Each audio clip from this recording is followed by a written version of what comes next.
The Canterbury Tales. The Canterbury Tales is ginama ni Geoffrey Chaucer. Then, 15 years niya gihimo. Plano niya is himuon niya 100 ka tales. Pero tungod siyang sakit is 24 ka book iya nagama. The, kani si Geoffrey Chaucer is known as the father of English literature. Gikan ni siya sa London, England. Then, kaning Canterbury is na mga part. The first part is the general prologue. Kaning general prologue is mo katong consists of 24 tales. The first kaning sa general prologue is kano sila malakaw para di sila maburing silang pagpanglakaw, kailangan mutil sila story. Nda o kinsay nga na gatong chef cook nga o kinsay pinakanindot og story nila libre og pagkaon inagkabalik. Nda motog gatapok sila sa Tabarb in Southwark to Shrine Saint Thomas Becket. Kaning Shrine of Saint Thomas Becket mo nilang padulungan, mo ning Canterbury. The first tale is the Knight's Tale. The second is the Miller's Tale. Third is the Reeve's Tale. Fourth is the Cook's Tale. The fifth is the Man of Law or Sergeant of the Law. The Man of the Law's Tale. The Wife of Bath's Tale. The Friar's Tale. The Summoner's Tale. The Clerk's Tale. The Merchant's Tale. The Squire's Tale. The Franklin's Tale. The Physician's Tale. The Pardoner's Tale. The Shipman's Tale. The Prior's Tale. The Tale of Sir Topas. The Tale of Milleby. The Monk's Tale. The Nun's Priest's Tale. The Second Nun Tale. The Canon's Yeoman's Tale. The Municipal's Tale. The Parson's Tale. And ang among i-report is kaning the Knight's Tale and the Wife of Bath's Tale. The Knight's Tale. This is a story about war and love. There once was a duke named Theseus. He was a powerful man, and he ruled over all of Athens. He had just conquered and married their queen Hippolyta. Hippolyta had a younger sister named Emily, and together they traveled back to the city of Athens of Theseus of his army. Hippolyta had a younger sister named Emily, and together they traveled the city of Athens with this Theseus army. On their journey back, Theseus was happy about this victory. But then he saw a group of women in the middle of the road. These women dressed in all black like death, and they were crying. One of them grabbed the last of Theseus' horse. "How I dare you disrupt my victory!" Theseus shouted. "Now tell me who our people are." Woman answered, "I'm sorry, we do not mean disrupt your victory. We have been waiting for you and we need your help." "Why do you need my help?" Theseus asked. "Believe if not, I was once a beautiful queen, but now I am grieving. We all lost our husband and the battle of Thebes. An evil man named Creon killed them to talk over our city. He would not let us bury men. He let wild dogs eat them. Please help us," the woman cried. Theseus thought that his heart would break after hearing this story. He promised to avenge their husband and defeat the evil Creon. He turned around he turned around his horse and took his entire army to the city of Thebes. Jesus stopped up at field outside of the city. There he fought Creon and his army. He killed Creon and then raptured Thebes. He turned one bones and she husband was the women. They were able to bury their husband and find a peace. Meanwhile, looters stole armor and weapons from the dead bodies of battlefield. And while he looters searched the fun of the young knights, these knights was cousins and belong of the belong of belong to the royal family of Thebes. Their names are Arcite and Palamon. But the young knights are badly looters to took the wounded knights to Theseus. Theseus ordered that knights be taken of Athens are put in prison. When Theseus returned to Athens, he was called a hero given a crown made of flowers. Years passed, each one filled with honor for Duke Theseus and misery for the two knights. But then, on a spring morning, something changed. Emily, the queen's beautiful sister, was walking through the garden. She sang songs and picked flowers. Above the garden was the prison tower where the two knights, Arcite and Palamon, he then shared Palamon's pain. She is more beautiful than Venus, Arcite said. Palamon was angry. He turned Arcite and shouted, "Cousin, you are traitor. I fell in love with her first. I will not let you steal her from me." Arcite laughed and said, "It's every man for himself out her cousin. We both love her, and we are both stuck here in this prison. That is the end of that." For a long time, Arcite and Palamon resented each other. Meanwhile, another duke named Perotios came to Athens to visit Theseus. The two had been best friends since they were children. Duke Perotios was also good friend with Arcite. So, Perotios begged Theseus to free his friend from the prison tower, and eventually Theseus did, but it took Perotios many requests and many prayers. But there was a catch. The catch was that Arcite could never return to Athens, no matter the reason, and if he did, Theseus would cut his head off. The only option Arcite had was to return to Thebes. This was awful for Arcite, because all he wanted was to see Emily. He would have rather stayed in prison if it meant he could see her. Curse my life. Palamon, you have won. Arcite had shouted. All I have ever wanted was to escape that tower. And that I am more miserable. I thought I knew that would make me happy. But I was wrong. We think we know where to find happiness. But we don't.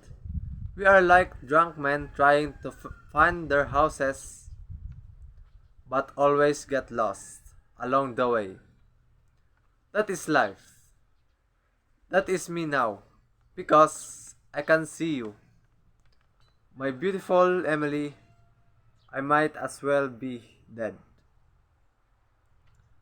Palamon, on the other hand, was furious that Arcity had escaped the tower. Damn you, Arcity, he cried. You won the fight. You're free to go back to Thebes. You can raise an army, capture Athens, and make Emily your queen, and I will rot her. A fire grew within Palamon, and it burned with rage. The gods and he screamed, You make all men, even the innocent, suffer. And then you let us die like animals. What is the purpose of such a life? Why shall we even try to be good? You have allowed for an awful snake to get away and demoted me to wasted away in this tower. The good is pushing me.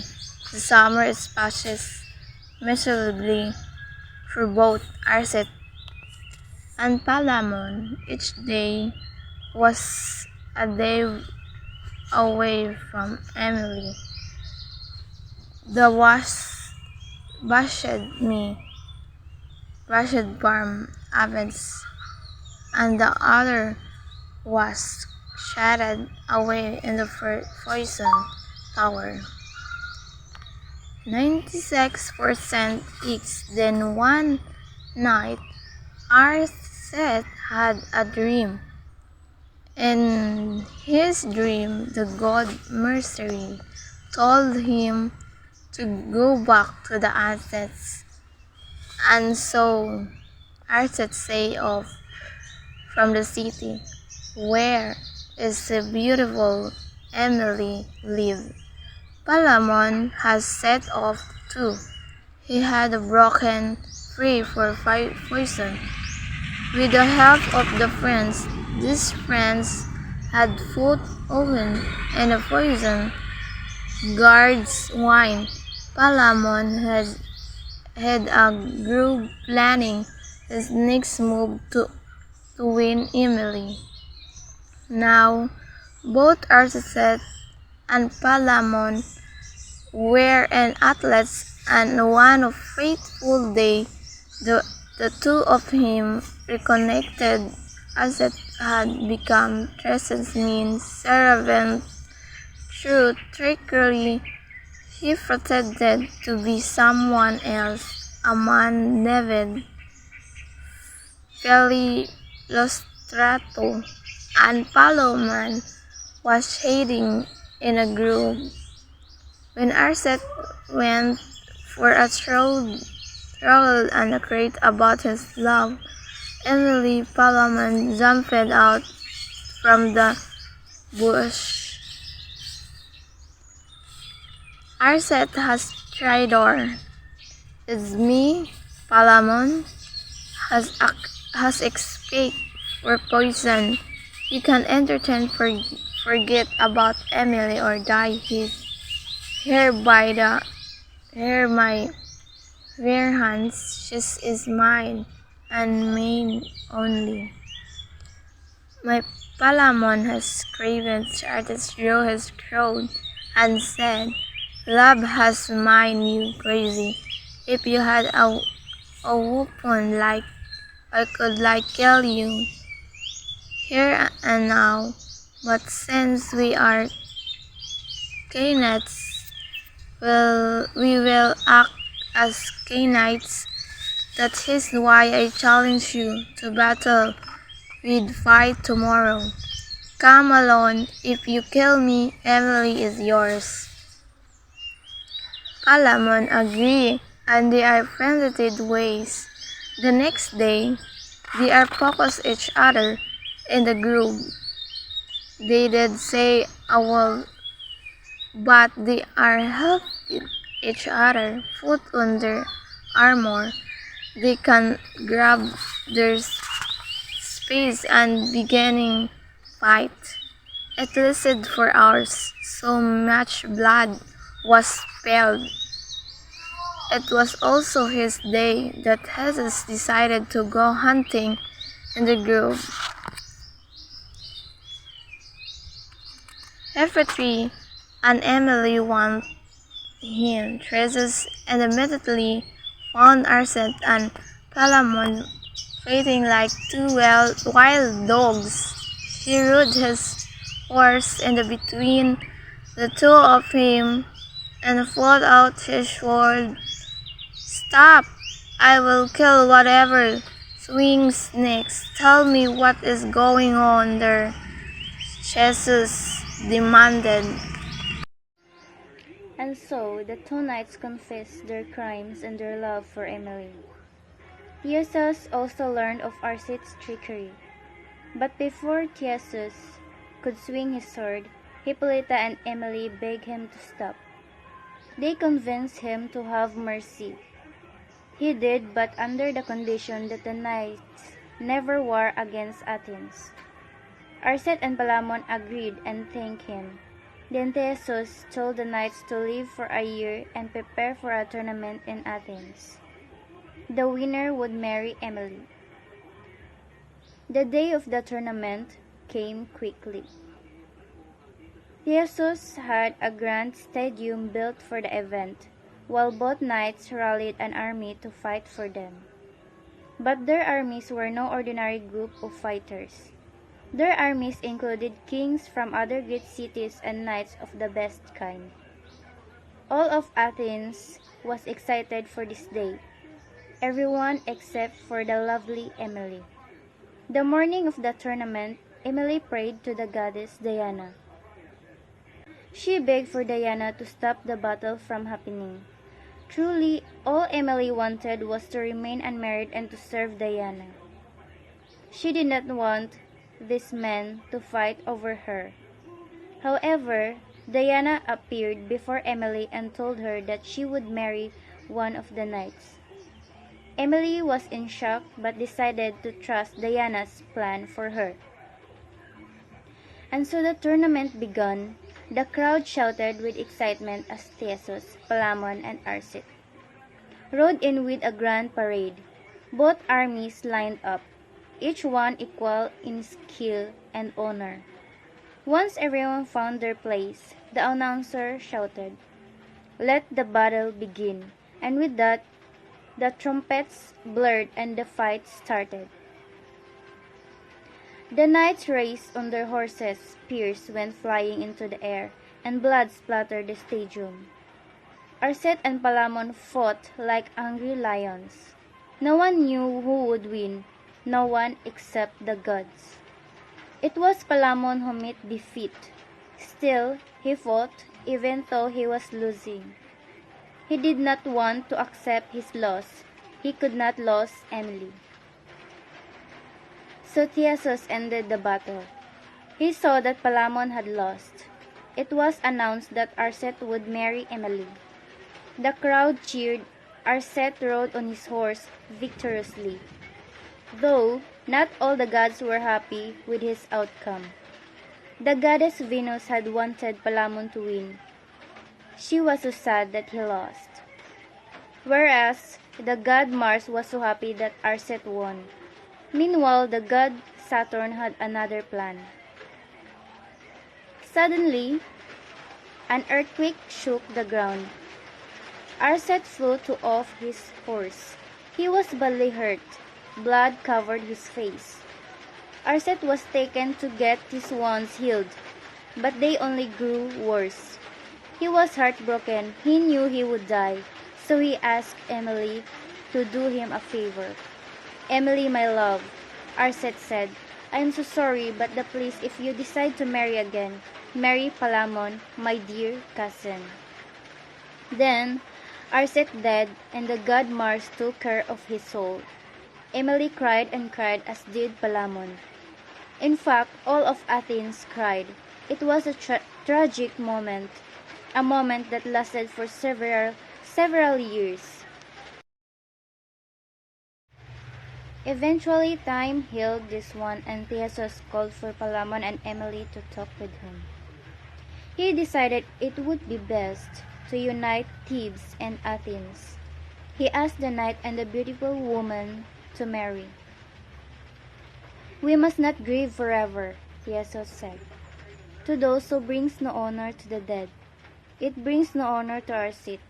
It is time we return your sorrows into joy."